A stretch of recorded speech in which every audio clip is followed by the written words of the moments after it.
Hello friends, आज हम पढ़ने जा रहे हैं क्षितिज पाठ पुस्तक में रसखान के सवैये। रसखान जी का पूरा नाम सैयद इब्राहिम रसखान था। इनका जन्म 1548 ईस्वी सन में हरदोई उत्तर प्रदेश में हुआ था। रसखान जी मुस्लिम होते हुए भी कृष्ण के बहुत परम कृष्ण जी के परम भक्त थे। इन्होंने अपनी अनेक रचनाएं जो हैं वो कृष्ण जी पर ही लिखी हुई हैं। इनकी जो प्रमुख कृतियां हैं वो है सुजान, रसखान और प्रेम वाटिका। रसखान रचनावली के नाम से इनकी रचनाओं का संग्रह भी मिलता है। प्रमुख कृष्ण भक्त रवि रसखान की अनुरक्ति न केवल कृष्ण के प्रति प्रकट हुई है बल्कि कृष्ण भूमि के प्रति भी उनका अनन्य अनुराग व्यक्त हुआ है। आइए अब शुरू करते हैं रसखान जी के सवैये। मानुस हो तो वही रसखान, बसो ब्रज गोकुल गाँव के ग्वारन। जो पशु हो तो कहाँ बस मेरो, चरो नित नंद की धेनु मझारन। पाहन हो तो वही गिरि को, जो कियो हरि छत्र पुरंदर धारन। जो खग हो तो बसेरो, करो मिल कालिंदी कूल कदम्ब की डारन।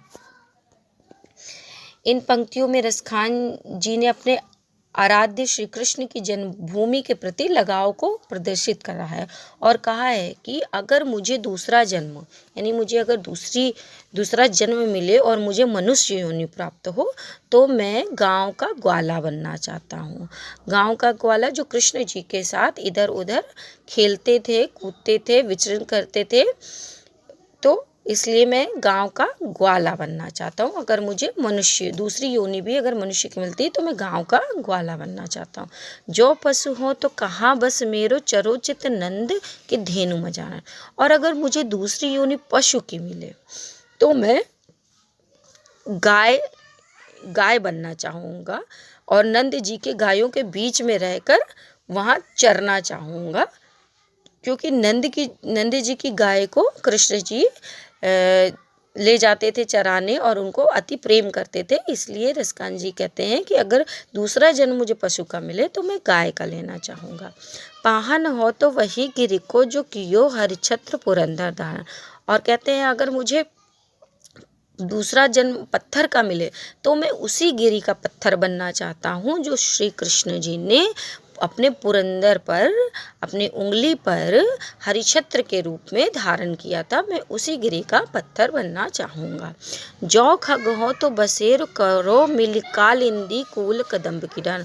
और अगर मुझे दूसरा जन्म पक्षी का मिले तो मैं उस यमुना नदी के किनारे कालिंदी कदम्ब की डाल पे का पक्षी बनना चाहता हूँ, जहाँ पे श्री कृष्ण जाकर उन डालों पर बैठते थे, बांसुरी बजाते थे। मैं उस डाल का पक्षी बनना चाहूँगा, मैं चाहता हूँ। और दूसरा है या लकुटी अरु कमरिया पर, राज तिहु पुर को तजिडारो। आठों सिद्धि नवो निधि के, सुख नंद की गाय चराई विसारो। रसखान कबो इन अखियन सो, ब्रज के बनबाग तड़ाग निहारो। कोटिक एकल धौत के धाम, करील के कुंज उपरो वारो। यहाँ पर रसखान जी कह रहे हैं कि ग्वालों की लाठी और कंबल, लकुटी अरु कमरिया पर यानी कंबल है ना, लकुटी यानी कंबल, ग्वालों की लाठी और कंबल के लिए अगर उन्हें तीनों लोकों का राज त्यागना पड़े तो वो त्याग देंगे। आठों सिद्धि नवो निधि के, सुख नंद की गाय चराई विसारो। त्यागना पड़े, तीनों लोगों का राज त्यागना पड़े तो भी वो त्याग देंगे।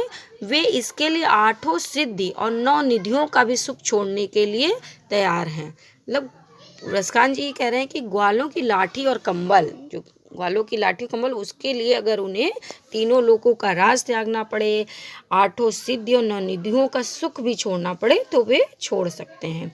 रसखान कबो इन अखियन सो, ब्रज के बन बाग तड़ाग निहारो। कोटिक एकल धौत के धाम, करील के कुंजन ऊपर वारो।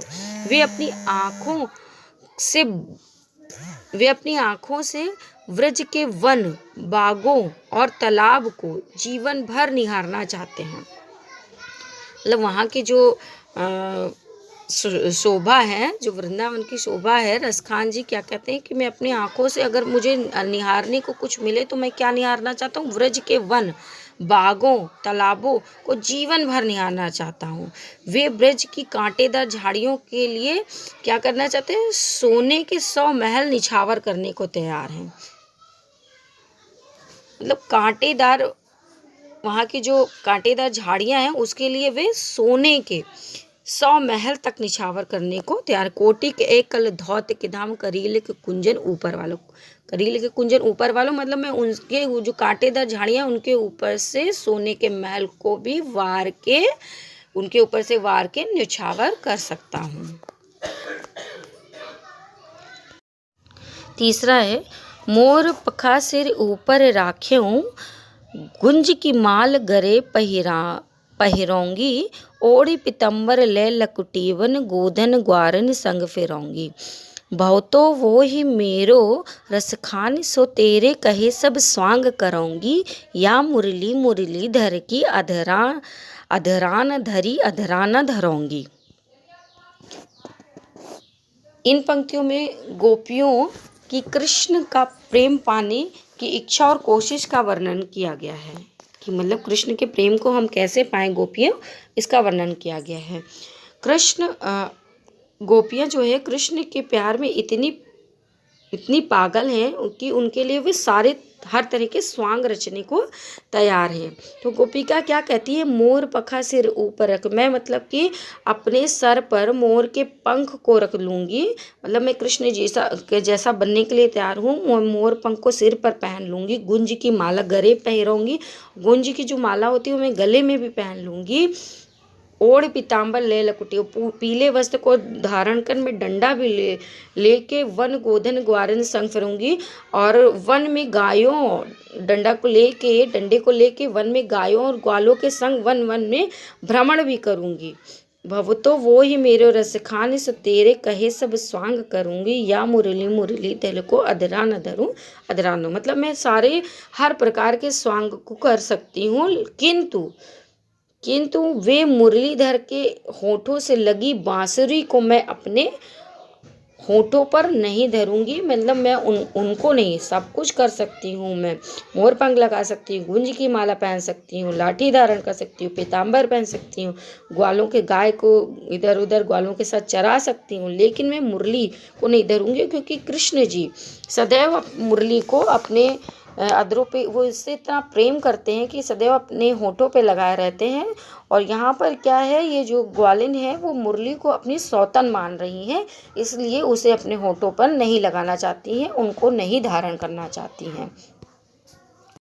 और रसखान जी का चौथा सवैया है, कानन दे अंगुरी रहिबो, जब ही मुरली धुनि मंद बजय हैं, मोहनी तानन सो रसखानी, अटा चढ़ी गोधन गए हैं तो गए हैं।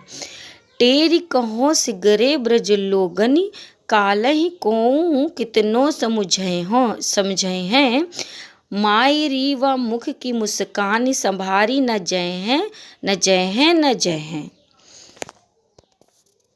इन पंक्तियों में गोपियां कृष्ण को रिझाने की कोशिश कर रही हैं। वे क्या कहती हैं कि जब कृष्ण की मुरली की मधुर धुन बजेगी तो हो सकता है कि धुन में मग्न होकर गाय जो है वो अटा चढ़ी गोधन गए हैं तो गए हैं। मतलब हो सकता है कि उसकी धुन को सुनकर गाय भी अटारी पर चढ़कर गाने लग जाएं। परंतु गोपियां क्या कहती हैं, मैं तो अपने कानों में उंगलियां डाल लूंगी ना, कानन दे अंगुरी रही वो, मतलब मैं तो अपने कानों में उंगलियां डाल लूंगी ताकि उन्हें वो जो मधुर संगीत है वो सुनाई ना पड़े। टेरी कहो सिगरे ब्रज लोग निकाले ही को कितनो समझे हैं, मायरी वामुख की मुस्कान संभारी न जय। मतलब लेकिन गोपियों को यह भी डर है, क्या डर रही हैं कि जिससे ब्रजवासी भी कह रहे हैं कि जब कृष्ण की मुरली बजेगी तो उसकी धुन सुनकर गोपियों की मुस्कान जो है संभाले नहीं, समझ ना, मुख की मुस्कान संभाले न जाए, मतलब उनकी जो मुस्कान है, जो वो धुन सुनती हैं तो मंत्रमुग्ध हो जाती हैं, और उनके चेहरे पे एक मुस्कान जो आती है वो संभाले नहीं समझती, मतलब वो चाह कर भी अपने हंसी को रोक नहीं पाती हैं। और उस मुस्कान से पता चल जाएगा कि वे कृष्ण के प्यार में कितनी डूबी है ना। लोग जैसे होते हैं ना कि कहने लग जाते हैं कि अच्छा ये इसीलिए हंस रहे हैं, तो वही कह रहे हैं कि ब्रज के लोग ये कहने लग जाएंगे कि ये कृष्ण के प्यार में इतनी पागल है, हम पे मतलब हम पे हम लोगों को कहने लग जाएंगे कि ये कृष्ण के प्यार में पागल होकर इतना मुस्कुरा रही हैं, हंस रही हैं।